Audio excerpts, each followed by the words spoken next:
Om Kalindi Fullakamali Madhavena Kridarata Brahmananda Namastubhyam Sadguru Lokanayaka. This Sanskrit verse which I just recited. It's customary to begin any worship or meditation or talk on Swami Brahmananda by chanting this verse. And this verse refers to a mystic vision which Sri Ramakrishna had just before meeting Swami Brahmananda for the first time. He saw in his vision Sri Ramakrishna, Swami Brahmananda, and some of the other Swamis were given to lots of visions. Swami Vijnanananda used to say, I see lots of visions. You see, I don't get much sleep. That's why I think I see lots of visions. So Sri Ramakrishna saw this vision in which he saw on a lotus flower blooming in the Ganga, no less. He saw a vision of the child Krishna playing with another child. And later on, when he saw Rakhal for the first time, that was Swami Brahmananda's pre-monastic name. So when he saw Rakhal for the first time, and he immediately recognized this child as the child that he had seen in his mystic vision. And he asked the boy his name. What's your name? And the boy replied, Rakhal. Now that's very evocative for an Indian, because Rakhal literally means the cowherd children of Vrindavan who used to play with Krishna when Krishna was a child in Vrindavan. So the little boys there, they used to play with him, they used to be his friends, and they were called Rakhal. It basically means a cowherd. And so that's how Sri Ramakrishna saw Rakhal. But even before he saw Swami Brahmananda, the Divine Mother had revealed to him that he would have a son. And Sri Ramakrishna said, that's so strange. How can I have a son just like everybody else? Is that what's going to happen? And then Divine Mother said, no, this boy will be your spiritual son. Manasaputra, spiritual son. You will recognize him when you see him. And that's how Sri Ramakrishna recognized Rakhal. And the boy was extremely devotional. In fact, Sri Ramakrishna mentioned that Rakhal is of the house of the personal God. Whenever people would talk about non-dualism or about the impersonal, Swami Brahmananda actually would get up, in his younger days, would get up and quietly leave the place. He was deeply devotional. His father was a big man, and with ambitions to be bigger, he didn't like his son going so much to the temple garden of Dakshineshwar to visit this strange, half-mad mystic. He forbade him to do so, in fact. And once he locked up Rakhal, actually, to prevent him from going to Ramakrishna, to meet Ramakrishna. But Rakhal took the first opportunity, escaped and went to Ramakrishna. And his father, Ananda Mohan, came there. We can imagine he must have been very annoyed to take Rakhal back. But Sri Ramakrishna told Rakhal was very gentle and he was very shy and he was very quiet. So when he saw his father coming, he got scared. And Sri Ramakrishna said, don't be scared. Parents are veritably the living gods. When your father comes, you bow down to him humbly and let me do the talking. So Rakhal bowed down to his father, and that pleased his father. And then Sri Ramakrishna said, what a wonderful, he greeted Rakhal's father very heartily. And said, what a wonderful nature Rakhal has. You can see his face, his lips are always moving. He's taking the name of God. He's repeating the name of God all the time. And he's truly a wonderful boy. And that's no wonder.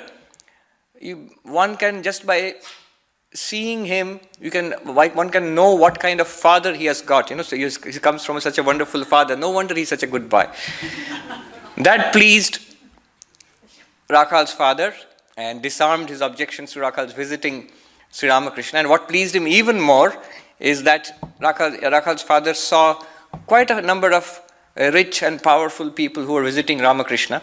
And so he thought, this is not a bad place. If I come and make these connections, it might help me in my professional life. So that's how it came about that Swami Brahmananda, Rakhal, got unfettered access to Sri Ramakrishna, and Sri Ramakrishna very dearly loved the boy. In fact, Sri Ramakrishna treated him like a little boy. He used to say, sometimes he would weep and say, "How simple you are. Oh, what will happen to you when I am dead and gone? Who will look after you?" Now, Rakhal was a healthy, educated, strong young man.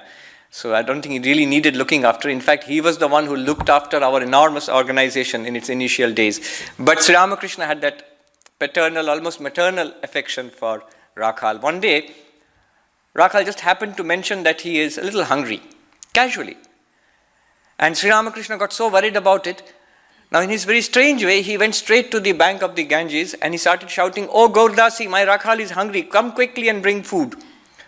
Now, that's very strange behavior, and Rakhal was very annoyed because everybody could hear that Rakhal is hungry.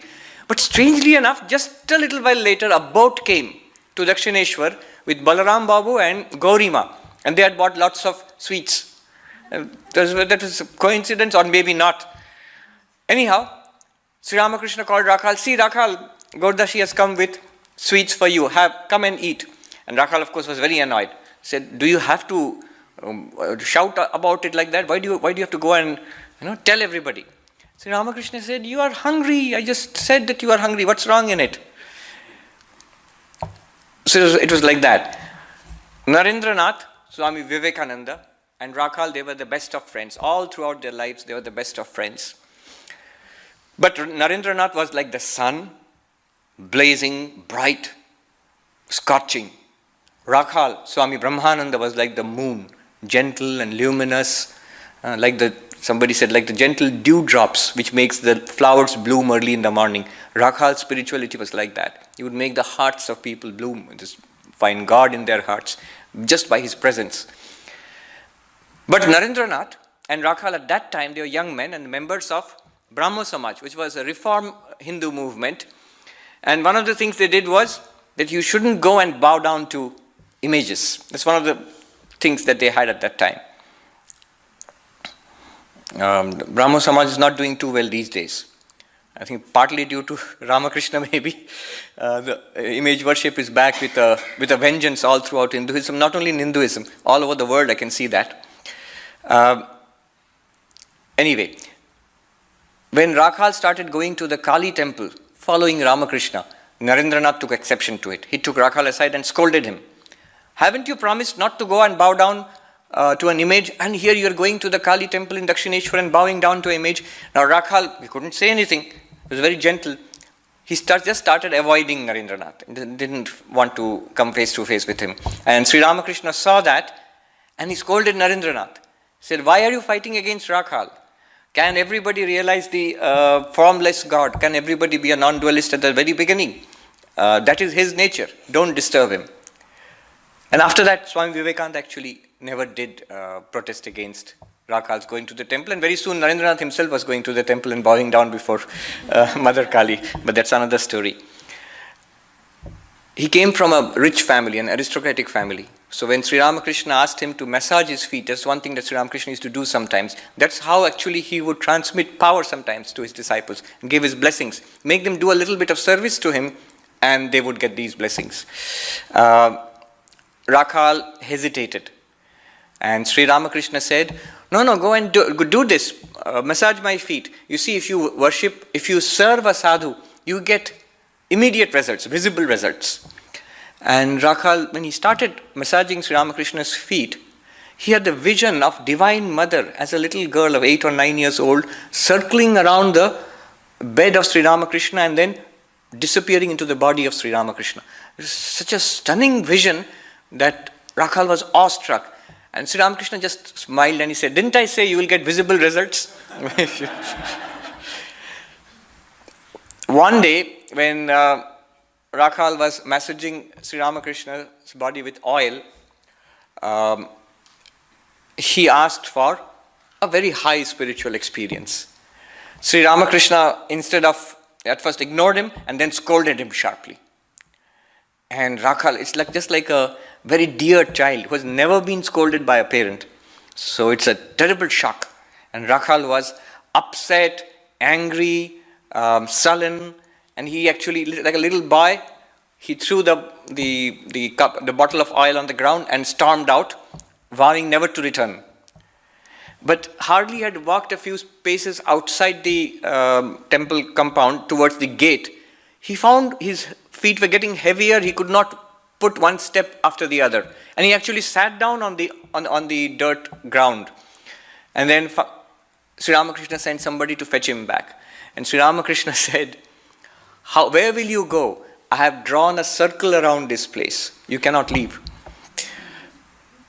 A few days later, Rakhal followed Sri Ramakrishna as usual to the temple, and he sat down in the Nath Mandir, in the hall facing the temple of the Divine Mother, and started meditating. Very soon he saw this flood of spiritual light, illumination, maybe the light of consciousness or what, flowing out of the temple of the Divine Mother and engulfing him. He said it was like a light of a million suns. He was terrified. He jumped up and he ran to Sri Ramakrishna, just like a little boy, and told him what has happened. And Sri Ramakrishna said, just the other day you wanted this experience and now you get it, you run away. What can I do? And so many such things happened. When Sri Ramakrishna passed away, that's very touching. There's a scene where Rakhal Brahmananda is telling Sri Ramakrishna that do not go away and leave us alone. We shall pray to the Lord that He should not take you away from us. It's very touching. Sri Ramakrishna passed away, and Swami Vivekananda took up the leadership of the organization. But Sri Ramakrishna used to say, look at the vision, insight he had into human nature. The gentle, quiet, unassuming Rakhal, Sri Ramakrishna used to say, he has the nature of a king. He has the intelligence of a king, Raja. Raja is a king. And Swami Vivekananda, Narendranath, he understood what Sri Ramakrishna meant, and he used to say that you are our Raja, you are our king, he used to say to Swami Brahmananda.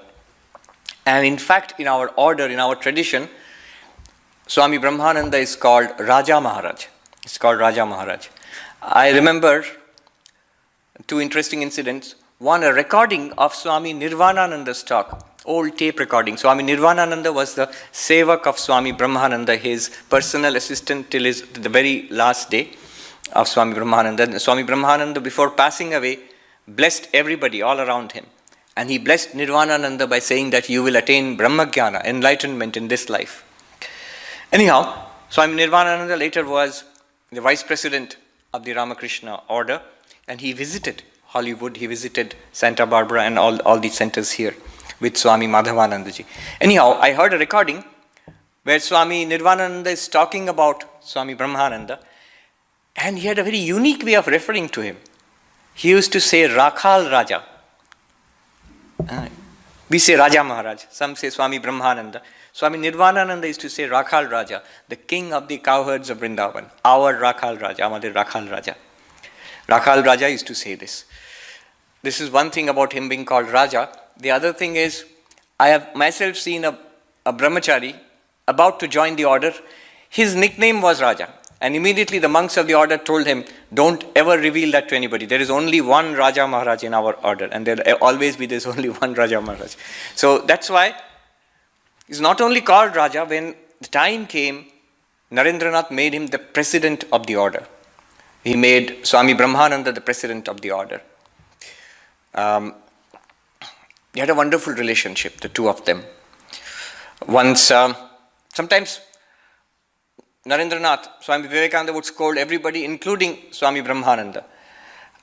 Once, when Belur Math was being constructed, Swami Vivekananda was still there, and Swami Vijnananandaji, again related to our center because Swami Swahanandaji was the disciple of Swami Vijnananandaji. Swami Vijnananandaji was the engineer who was making certain alterations, and there's an embankment being constructed, and it went over budget. We know all about that in this country, especially going over budget. So it went over budget, and funds were tight.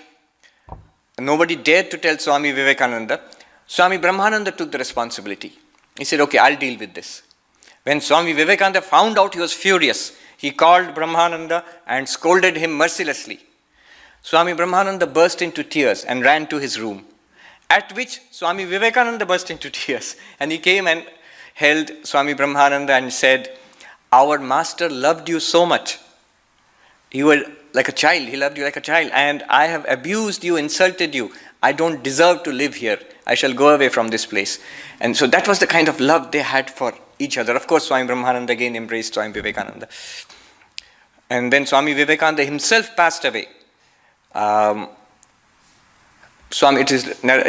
There's a beautiful, touching description how Swami Brahmananda wept like a child in front of the body of Swami Vivekananda. And when the body was lifted and taken for cremation, Swami Brahmananda says, it's as if the entire Himalayan mountain range rose up before my eyes and disappeared from my sight. And he became the head of the order. Swami Vivekananda used to say he was a spiritual dynamo. There are so many wonderful descriptions of him. He would go to all these holy places, not as an ordinary pilgrimage, because wherever he would go to the temples, Madurai, Vishwanath, Puri, he would see the deities, he would have visions, direct visions of the gods and goddesses there. And often he would go into ecstasy. There's a description of how he went to the temple of Vishwanath in Kashi once, and instead of going into the temple once, there was this sweeper sweeping the precincts of the temple. Swami Brahmananda went there and took the broomstick from his hand, and the sweeper wouldn't let go. So Swami Brahmananda gave him a coin and then took the broomstick away, and for 2 hours, in front of such a large crowd of people, including monks and devotees, they watched awestruck, as in an ecstasy he swept the temple.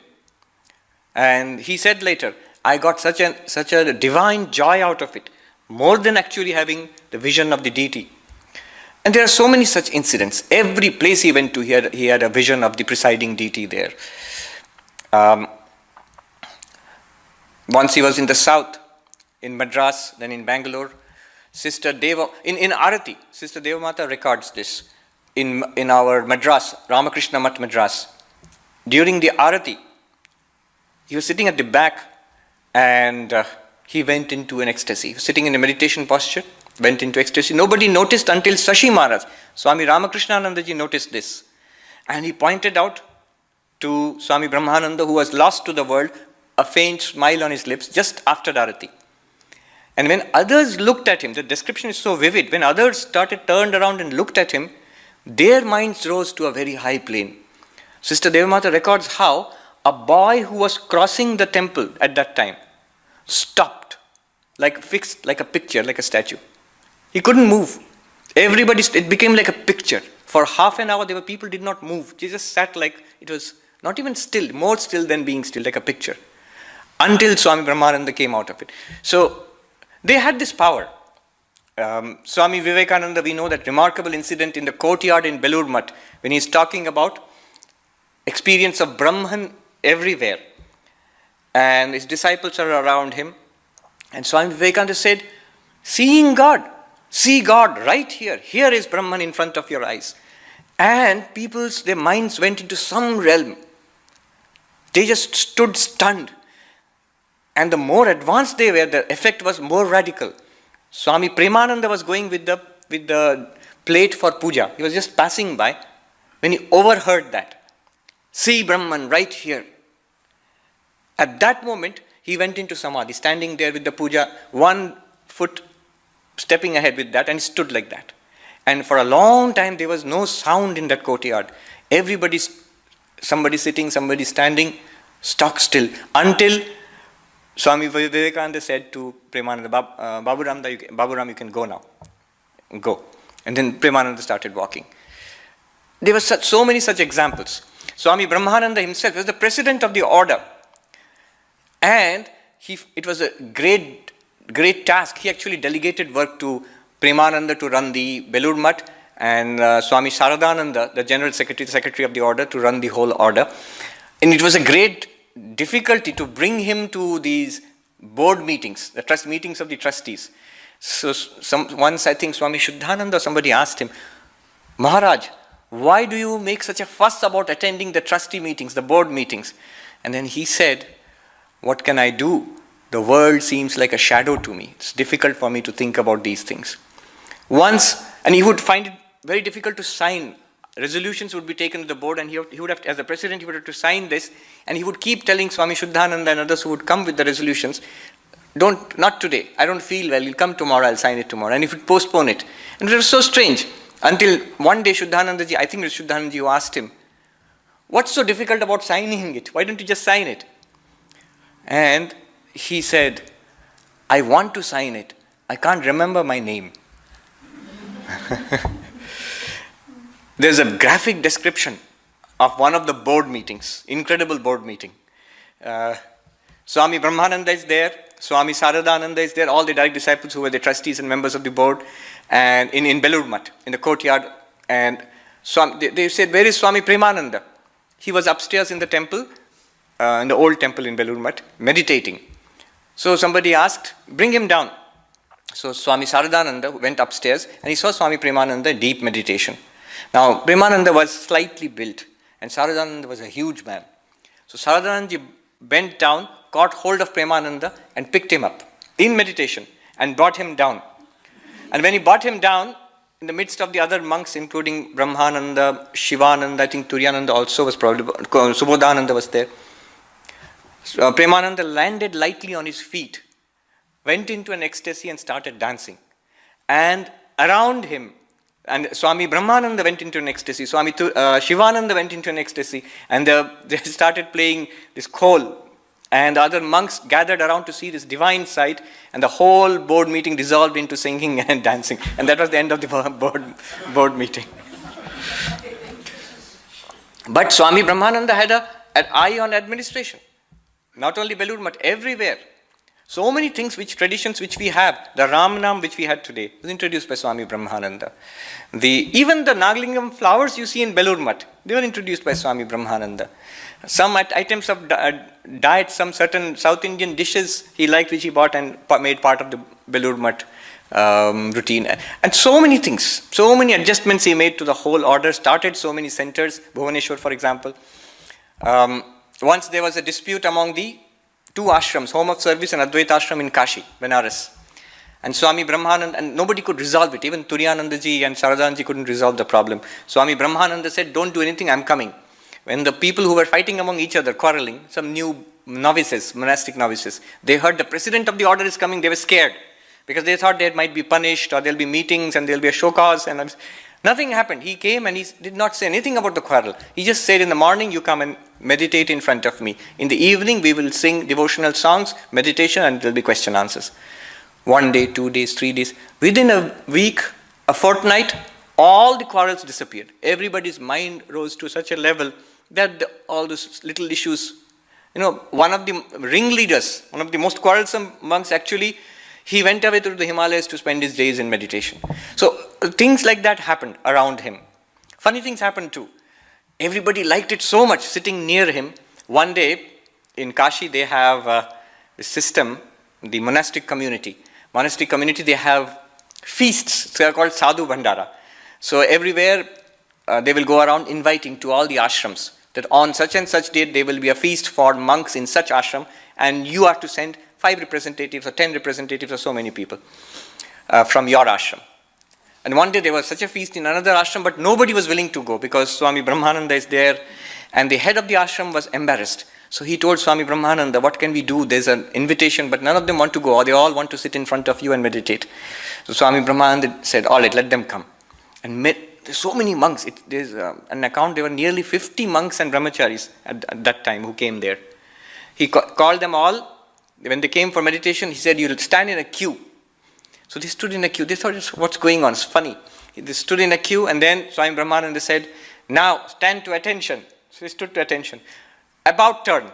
And so they all turned around, and he said, now start marching to that center for the feast. So funny things used to happen. Even in Belur Math, he would keep an eye on what was happening. Premanandaji was an ecstatic mystic too. And he had this tendency, his loving mother heart. He would give away things from Belur Math, food, all the things. There was almost nothing to give in those days, but he would give it away anyway. And Swami Brahmananda did not like this because although he was such a mystic, but he was also extremely practical. One day, matters came to a head. There was a very poor man who used to live near the ashram in Belur Math. He used to come and, very simple man, he used to dance and sing Jai Ma Kali, victory to Mother Kali. So they named him Jai Ma Kali, that person. So one day this Jai Ma Kali came and Swami Premananda, love overflowing, fed him nicely and said, what can I give you? There's nothing to give you. I want to give you a gift. So there was this pumpkin plant, I think, and which he pulled out by the roots and he gave it to Jai Ma Kali. You take this. You must not go away from Belur Math empty-handed. And Jai Ma Kali was walking out, and whom would he see but Swami Brahmananda? Swami Brahmananda stared at him, this man walking away with a plant from Belur Math. And Jai Ma Kali, of course, looked at him up and down and broke into a dance saying Jai Ma Kali. Swami Brahmananda didn't like it one bit, and he went and told Swami Premananda, Baburam Maharaj, if it goes on like this, how will we run the ashram if you give everything away? This can't go on. And Premanandaji was so upset. I am the manager of Belur Math. I can't give away a pumpkin plant, and what's the use? And he decided, I'll leave Belur Math. I don't want to stay here. And there is a beautiful story how he started walking towards the gate, and then he could not walk any further. He turned around. He felt that his scarf somebody was pulling. He looked around and he saw a vision. Sri Ramakrishna was standing there, and he was saying, my dear, where are you going? You can't go anywhere. He pulled him back. There were such remarkable stories of Swami Brahmananda's love and sagacity. I'll end with this ashram. Our Vedanta Society of Southern California has a deep presence of Swami Brahmananda. Christopher Isherwood, many years ago when he came here and he met Swami Prabhavananda, who was a disciple of Swami Brahmananda, he wrote, this Swami behaves like a second in command. Swami Prabhavananda, Swami P. He always feels the presence of his master Swami Brahmananda. And he feels that whatever he does here is for Swami Brahmananda and on the wishes of Swami Brahmananda. He always feels the presence of Swami Brahmananda. He had a vision of Swami Brahmananda here. So the presence of Swami Brahmananda is palpable. There are places where you can really feel his presence. Once he says to Swami Shivananda, brother, I am so attached to Belur Math. Even after I pass away, I shall watch Belur Math from the skies. And there are other places like Bhuvaneshwar, and another place one feels is the Vedanta Society of Southern California, Hollywood, this particular center, where one can feel a spiritual vibration, the eternal companion, as Swami P wrote. Swami Brahmananda is the eternal companion of God, the playmate of Sri Krishna. In the many thousands of years ago, on the sands of the river Yamuna in Vrindavan, the divine child played with his playmate. Once again in Dakshineshwar, the divinity appeared with his companion, the same companion, Swami Brahmananda. On this occasion, we have spent the whole day in spiritual fervor, in singing, in meditation, in worship. Let us pray to Sri Ramakrishna, to the Holy Mother, to Swami Brahmananda, to bless us with devotion to the Lord. Om Shanti Shanti Shanti.